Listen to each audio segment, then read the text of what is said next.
Freedom and justice.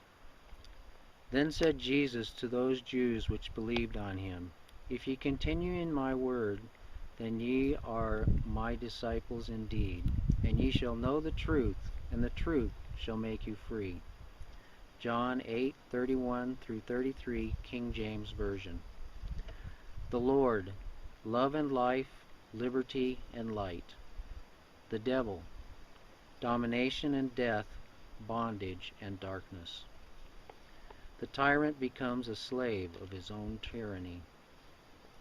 To me, absolute freedom is the ability to do whatever one wants whenever one wants to. There are several impediments to absolute freedom.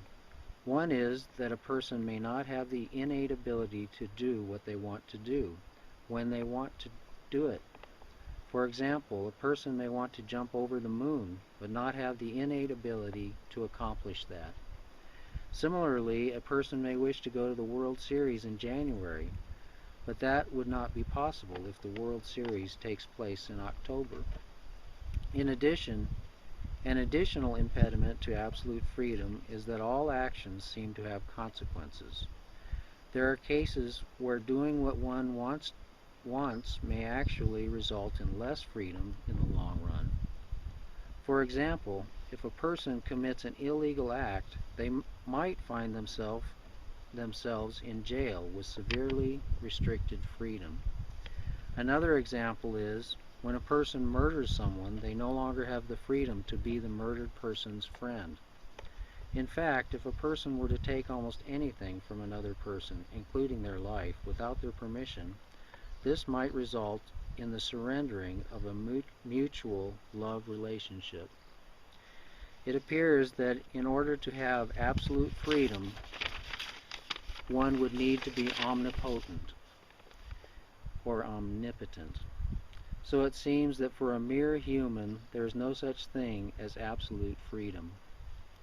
Each act takes away the freedom to have done another act. Each act appears to have consequences.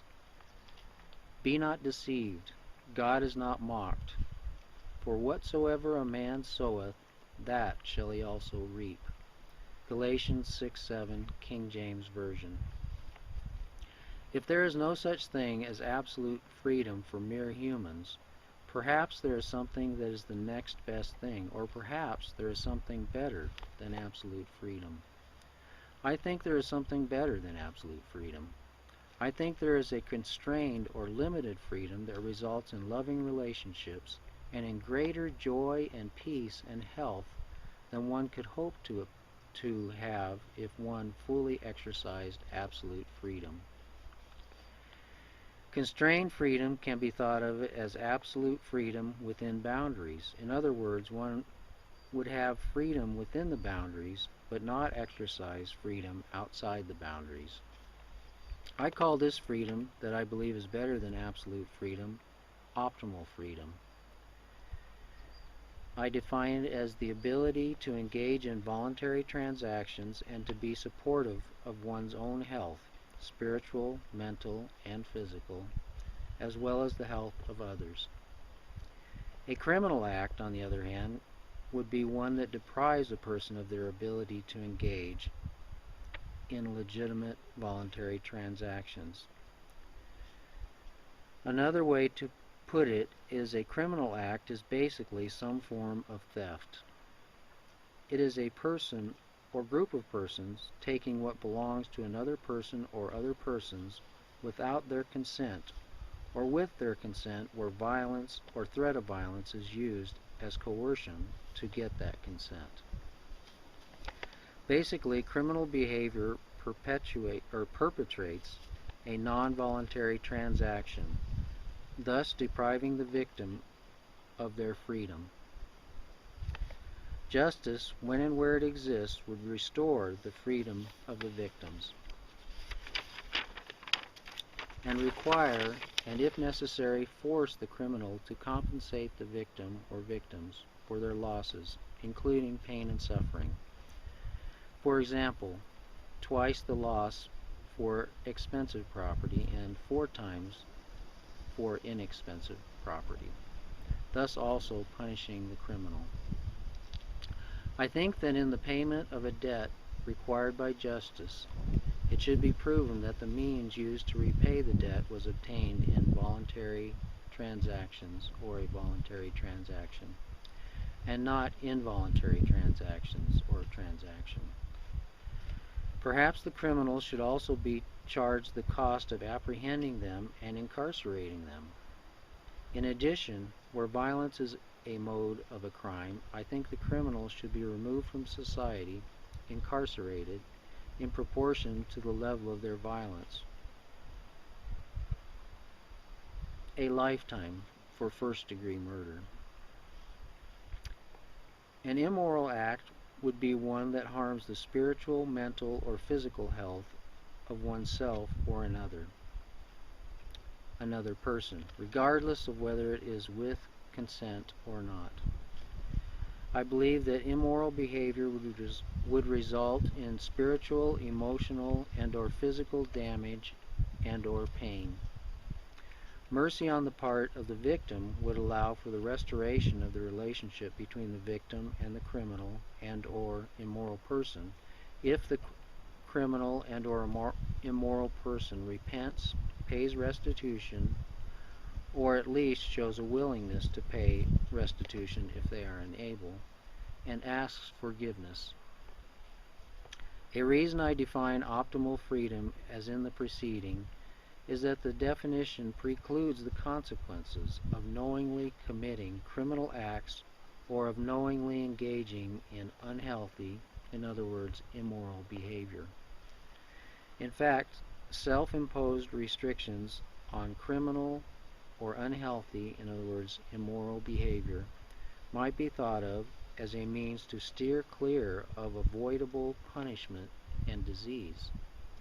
Thus, the consequences of exercising unconstrained freedom might be avoided. In the long run, it would appear that one would end up having more freedom if they constrained their freedom appropriately than if they tried to practice absolute, in other words, unconstrained freedom to the degree possible.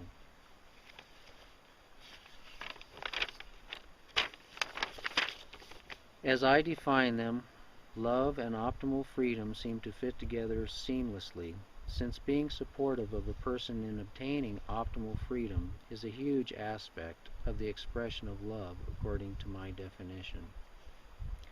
By choosing to live in any given country, one might be expected to voluntarily surrender some of one's freedom. For example, one might be required to pay taxes in exchange for the services offered by the government of that country.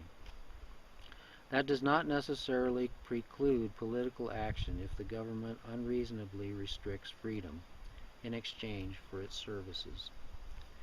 An example of this might be a government that co-opts all voluntary and non-fraudulent transactions in exchange for security. It stands to reason that a society with a higher percentage of honest, productive people is more likely to thrive materially than one with a higher percentage of criminals, in other words, thieves. It seems that without productivity, we would have no food, water, and covering, and could not survive.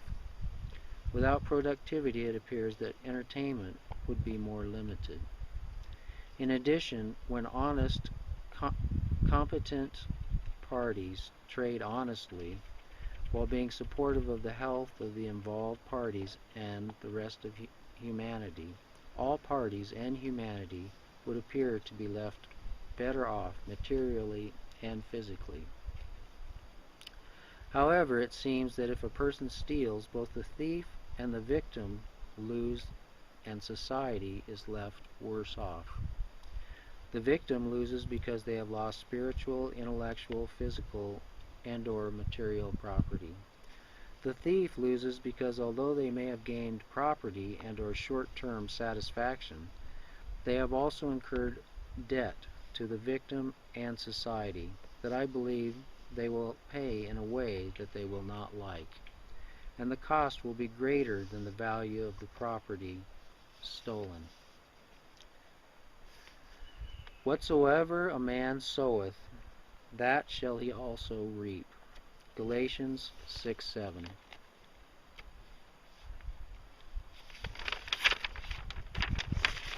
King James Version. When a person plants a seed, what is reaped is generally much greater than what is sown. Society loses the benefit of the productivity and honest trading of two persons and may have to pay the costs of incarceration of one of them. Also, if due consideration is not given to society, humanity may have to pay the price of adverse effects from things such as greater than necessary air, water, and or soil pollution.